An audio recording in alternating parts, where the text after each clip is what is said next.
Hello everyone, welcome to coding with master. तो ये हमारी स्कोप स्टोरेज का एक्सटर्नल स्टोरेज का सेकंड पार्ट है, जिसमें हम देखेंगे कि आप स्कोप स्टोरेज से जो इमेजेस हैं उनको कैसे रिट्रीव कर सकते हैं। तो प्रीवियस वीडियो में हमने क्या किया था कि स्कोप स्टोरेज में जो हमारा बिटमैप था उसको स्टोर करवाया था। तो इसके अंदर मैंने कुछ सेटअप ऑलरेडी करके रखा हुआ है, जैसा कि मैंने इंटरनल स्टोरेज की बार किया था। जैसे कि एक मैंने डाटा क्लास क्रिएट करके रखी हुई एक्सटर्नल स्टोरेज की। ये बेसिकली 4 कॉलम्स हैं जो हमें एक्सटर्नल स्टोरेज में से चाहिए, स्कोप स्टोरेज में से चाहिए। ठीक है, मीडिया स्टोर में बहुत सारे कॉलम्स होते हैं, लेकिन हमें सिर्फ फ़िलहाल के लिए इन्हीं 4 की ज़रूरत थी। आप और भी यहाँ पे ले सकते हैं, वो आप देखेंगे वीडियो में कि कौन कौन से कॉलम्स हैं। तो ये बेसिकली 4 कॉलम्स हैं, और ये जो यूरी है ये बनती है एक्सटर्नल कंटेंट यूरी, और इस आईडी को अपेंड करके। ये बेसिकली एक कॉलम नहीं है, लेकिन ये अपेंड होके हम जनरेट करते हैं इस यूरी को। ये आईडी अपेंड होती है एक्सटर्नल कंटेंट यूरी के साथ। तो इसके बाद एक इंटरफेस, जैसे उसके अडॉप्टर के लिए था इमेज क्लिक लिसनर, यहाँ पे है शेयर्ड इमेज क्लिक लिसनर, जो कि हमें ये एक्सटर्नल स्कोप स्टोरेज देगा। हम पैरामीटर में इसके पास करेंगे, और जो हमारी मेन एक्टिविटी है उसने इस इंटरफेस को इम्प्लीमेंट किया हुआ है, और इस इंटरफेस की जो बॉडी है वो यहाँ पर आ रही है। मतलब जब इमेज क्लिक्ड होगी तो ये कोड एग्जीक्यूट होगा। और इसी तरीके से हमने एक अडॉप्टर भी क्रिएट करके रखा हुआ है शेयर्ड इमेजेस अडॉप्टर नाम से, जो कि हमारी डाटा क्लास कौन सी ले रहा है, एक्सटर्नल स्कोप स्टोरेज, जो कि हमारी ये डाटा क्लास है। और अगर इंटरनल इमेजेस अडॉप्टर की बात करूँ तो वो कौन सी ले रहा था, इंटरनल स्टोरेज, जो कि ये वाली डाटा क्लास थी। तो बाकी सारा सेटअप इंटरनल स्टोरेज वाला ही है इसका। तो हम देखते हैं कि हम जो इमेजेस हैं उनको स्कोप स्टोरेज से कैसे रिट्रीव करवा सकते हैं। तो चलें हम एक मेथड क्रिएट करते हैं। जैसे यहाँ पर एक मेथड था load photos from internal storage. मैं इसको कॉपी करता हूँ, यहाँ पे पेस्ट करता हूँ, और ये अब मुझे लोड फोटोज़ फ्रॉम, इसका मैं नाम कर देता हूँ एक्सटर्नल स्टोरेज, और ये मुझे क्या रिटर्न करेगा, एक्सटर्नल स्कोप स्टोरेज की लिस्ट। और यहाँ से मैं इसको फ़िलहाल के रिमूव कर देता हूँ। अब जो पहला स्टेप होता है डाटा रिट्रीव करने का, हमने कलेक्शन को डिफाइन करना होता है कि बेसिकली कलेक्शन है क्या, कि जहाँ से आपके डाटा ने आना है, कि आप डाटा कहाँ से रिट्रीव करना चाह रहे हैं। तो जब हमने स्कोप स्टोरेज में डाटा रखवाया था तो आपको याद होगा ये कलेक्शन हमने क्रिएट की थी। तो मैं इसको कॉपी करता हूँ और यहाँ पे पेस्ट करता हूँ। अब अगर राइटिंग की मैं बात करूँ, यहाँ पर हम क्या कर रहे थे, डाटा राइट कर रहे थे। तो राइट करते वक्त हमारे पास वॉल्यूम एक्सटर्नल प्राइमरी ही अवेलेबल होता है, लेकिन अगर मैं रीडिंग की बात करूँ तो रीडिंग के वक्त हम वॉल्यूम एक्सटर्नल भी यूज़ कर सकते हैं। और अगर मैं इसको ओपन करके दिखाऊँ तो ये देखें, ये ओवरऑल एक्सटर्नल स्टोरेज को रेफ़र कर रहा है इस टाइम। ठीक है, तो राइटिंग के दौरान आपके पास ये अवेलेबल होता है, external volume external primary available होता है, और रीडिंग के दौरान वॉल्यूम एक्सटर्नल अवेलेबल होता है। आप इसको यूज़ कर सकते हैं, राइट। और इसके बाद हमारा जो क्यूरी का मेथड है वो हमने कॉल करना होता है। देखिए मैं यहाँ पे content resolver dot Curie call करता हूँ। अब ये क्यूरी पैरामीटर अगर मैं इसको ओपन करके दिखाऊं तो ये पहला पैरामीटर क्या ले रहा होगा, कलेक्शन, जो कि हमने यहाँ पर क्रिएट कर लिया है। सेकंड पैरामीटर आपने प्रोजेक्शंस यहाँ पे देने होते हैं। प्रोजेक्शंस बेसिकली क्या है कि आप कौन से कॉलम्स का डाटा लेके आना चाह रहे हैं इस क्यूरी में, राइट। इस क्यूरी के थ्रू आप कौन से कॉलम्स का डाटा लेके आना चाह रहे हैं। तो अब यहाँ पर कलेक्शन, हमें वो प्रोजेक्शन भी ऊपर बनाने पड़ते हैं। तो प्रोजेक्शन बेसिकली एरे है कॉलम्स नेम की, राइट। तो कॉलम नेम हम कहाँ से लेंगे, media store dot images dot media underscore ID, जो कि अगर मैं ये डाटा क्लास ओपन करूं, ये वाली, तो ये वाला कॉलम बेसिकली मीडिया स्टोर में ऐसे हम गेट करते हैं। इसी तरीके से मुझे इसको कॉपी करना है और 3 बार और पेस्ट करना पड़ेगा। क्यों, क्योंकि मैंने आपको बताया था कि ये 4 कॉलम्स हैं, और ये यूरी है, ये पेंड करके बनती है ID के साथ, राइट। तो ये जो यूरी है ये स्पेसिफिक कॉलम नहीं है मीडिया स्टोर के अंदर, राइट। तो ये आ गया प्रोजेक्शन, और यहाँ पर मुझे ID नहीं, इधर मुझे एक चाहिए डिस्प्ले नेम, जो कि हमारा करा होगा। इसके बाद मुझे विड्थ चाहिए एंड लास्ट चीज़ हाइट। और अगर मैं यहाँ पर वो कॉलम्स वाली आपको बताऊँ कि और भी बहुत सारे कॉलम्स होते हैं, तो ये देखें मैं डॉट लगाता हूँ तो ये सारे कॉलम्स एल्बम, एल्बम आर्टिस्ट और राइट, तो आप इनके साथ भी इनको यूज़ करके देख सकते हैं। लेकिन फ़िलहाल मुझे यही चार चाहिए थे तो मैंने इन्हीं चार को यूज़ किया। अब इन प्रोजेक्शंस को मैं यहाँ पर पास कर दूंगा जो मैंने एक एरे ऊपर बनाई है इस तरीके से। थर्ड होता है सिलेक्शन, राइट, जो कि वेयर क्लॉज आपका होता है। अगर आप नॉर्मल एसक्यूएल को देखें तो ये नॉर्मल एसक्यूएल पैटर्न के थ्रू ही चल रहा है सारा। कलेक्शन, फिर प्रोजेक्शन, थर्ड स्टेप होता है सिलेक्शन कि अगर आपकी कोई वेयर क्यूरी है, राइट, तो वो हम वेयर क्यूरी नहीं अप्लाई कर रहे तो मैं यहाँ पर सिंपली नल पास कर रहा हूँ। और फोर्थ पैरामीटर होता है सिलेक्शन आर्गूमेंट्स का, कि अगर सिलेक्शन वाली कोई क्यूरी है आपकी और आपके कुछ सिलेक्शन आर्गूमेंट्स हैं जो आपने सिलेक्शन अप्लाई करते वक्त पास करने थे तो वो यहाँ पर पास करने होते हैं।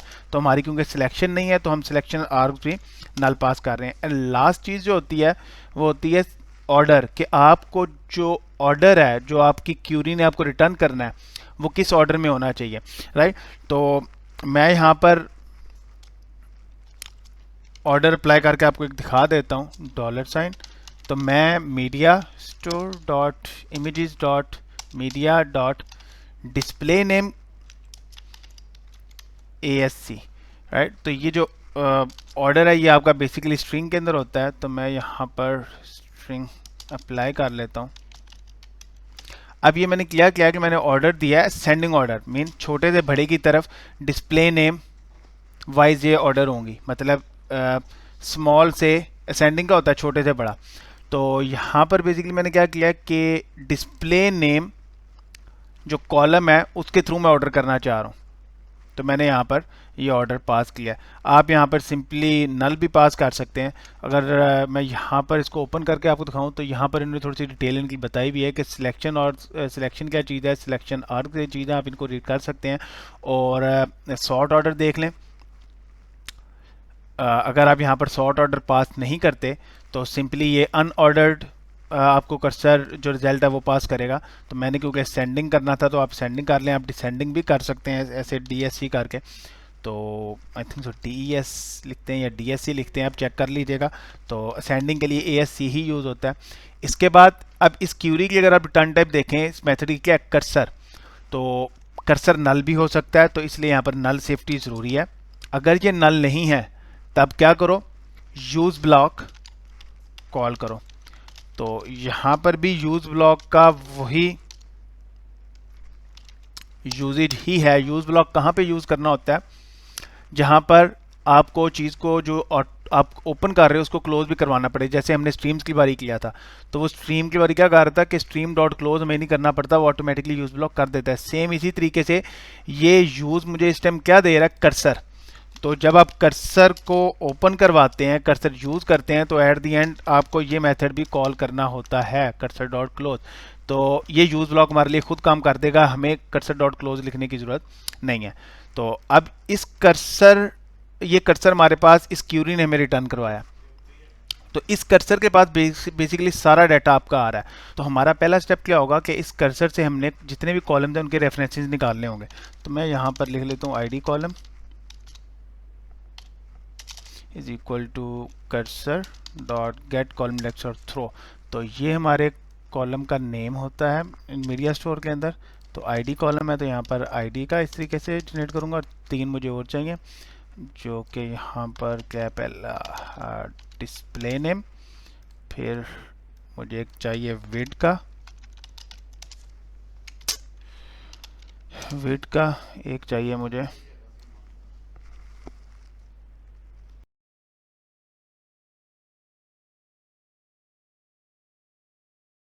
यहाँ पर मुझे चाहिए नेम कॉलम,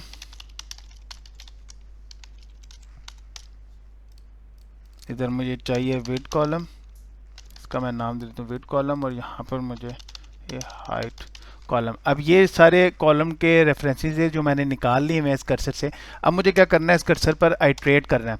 तो कर्सर का एक मेथड होता है मूव टू नेक्स्ट। अगर आप इसकी मेथड की रिटर्न टाइप देखें क्या बूलियन ट्रू या फॉल्स, तो जब तक ये ट्रू है इसका मतलब क्या है कि हमारे पास नेक्स्ट डाटा कर्सर में पड़ा हुआ है, तो तब तक मैं इसको आइट्रेट करूंगा। अब यहाँ पर क्या करूंगा कि ये जो कॉलम्स के रेफरेंसेस मैंने निकाले हैं इनसे मैं डाटा को निकालूंगा, राइट। तो मैं यहाँ पर लिखूंगा val ID is equal to cursor dot get long. अगर आप गेट लॉन्ग मैंने क्यों लिया, तो ये जो आईडी है बेसिकली हमारी लॉन्ग ही होती है, तो यहाँ पर गेट लॉन्ग, और ये जो आईडी कॉलम का रेफरेंस मैंने निकाले मैं यहाँ पे पास कर दूंगा। हमें 4 और चाहिए, तो यहाँ पर आ जाएगा नेम, इधर आ जाएगी विड्थ, और इधर आ जाएगी हाइट। और ये जो हाइट है हमारी इंटीजर होती है बेसिकली, और जो विड्थ है ये भी इंटीजर ही होती है,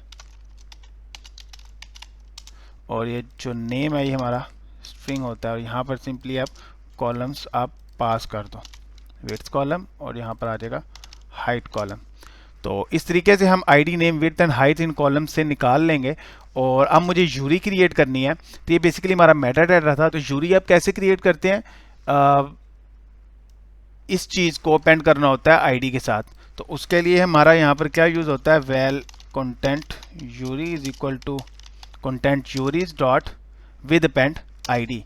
तो इसको मैं कॉपी करता हूँ, पहला पैरामीटर आपने ये पास करना होता है, एंड सेकंड पैरामीटर आईडी जो कि हमारी ये लॉन्ग है, तो ये हमें एक यूरी रिटर्न करवा देगा। अब मुझे क्या करना है कि एक लिस्ट प्रिपेयर करनी है यहाँ पर। तो मैं क्या करता हूँ, क्योंकि इस मेथड क्या रिटर्न करना है एट द एंड आपको लिस्ट, तो मैं यहाँ पर एक लिस्ट क्रिएट कर लेता हूँ जो कि म्यूटेबल लिस्ट ऑफ होगी एक्सटर्नल स्टोरेज, इस तरीके से।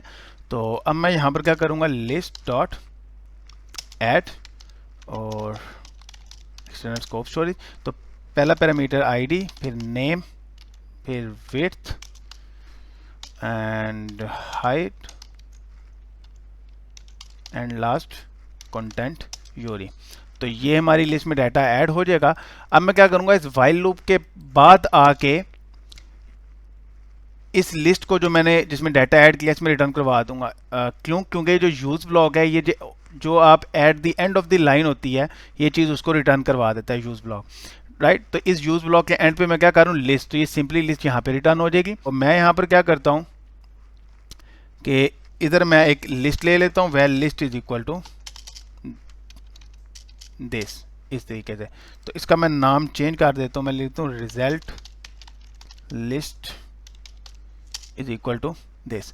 तो जो यूज ब्लॉक ने लिस्ट रिटर्न किया है वो यहाँ पर हमारे पास आ जाएगी, और एट द एंड मैं यहाँ पर रिटर्न करवा दूंगा अपनी रिजल्ट लिस्ट को। क्योंकि अगर आप नोटिस करें रिजल्ट लिस्ट हमारी म्यूटेबल लिस्ट है, लेकिन हम यहाँ पे क्या रिटर्न करवा रहे हैं, लिस्ट। तो मैं यहाँ पर क्या करूँगा, रिजल्ट डॉट टू लिस्ट, इस तरीके से मैं रिटर्न करवा दूंगा। और यहाँ पर एक और चीज़ चेंज करनी पड़ेगी, चेंज नहीं ऐड करनी पड़ेगी कि अगर यूज़ ब्लॉक देखें अगर ये लिस्ट रिटर्न नहीं करता यहाँ पर, तो उस केस में हमारे पास क्या आ रही होगी, एम्प्टी लिस्ट। तो मैं यहाँ पर क्या रिटर्न करवा दूंगा, लिस्ट ऑफ, इस तरीके से। अगर हमारी जो लिस्ट है वो यहाँ पर क्रिएट नहीं होती तो हमें क्या रिटर्न करवा देना है, एम्प्टी लिस्ट। तो एम्प्टी लिस्ट यहाँ पर आ जाएगी, और वो हम एट दी एंड यहाँ पर रिजल्ट लिस्ट रिटर्न करवा रहे हैं इस मेथड के थ्रू, राइट। तो ये हमारा बेसिकली स्टेप्स थे कि आप एक्सटर्नल स्टोरेज से जो डाटा को कैसे रिट्रीव करवा सकते हैं। इसी तरीके से जैसे यहाँ पर इमेजेस यूज़ हो रही हैं, आप यहाँ पर वीडियोस, ऑडियोज़, इस तरीके से यूज़ करके ऑडियोज़ और वीडियोज़ भी रिट्रीव करवा सकते हैं। और अब इन मेथड्स को हमने कॉल करवाना है, तो ये मैं इस वीडियो में नहीं कर रहा। मैं नेक्स्ट वीडियो में जब हम परमिशंस का कोड ऐड करेंगे तो परमिशन का कोड ऐड करते साथ ही ये जो दो मेथड्स हैं, जो पहला क्या था स्टोर का और लोड का, ये मैं कॉल करवा दूंगा। और फिर लास्ट वीडियो हमारी होगी डिलीशन की, जो कि बहुत ज़्यादा ट्रिकी है। तो वो ट्रिकी ऐसे तो नहीं है, लेकिन जब मैं आपको डिफरेंट एमुलेटर पे रन करके दिखाऊंगा तो आपको लग जाएगा पता कि किस वजह से मैं ट्रिकी कह रहा हूँ। तो see you in the next video.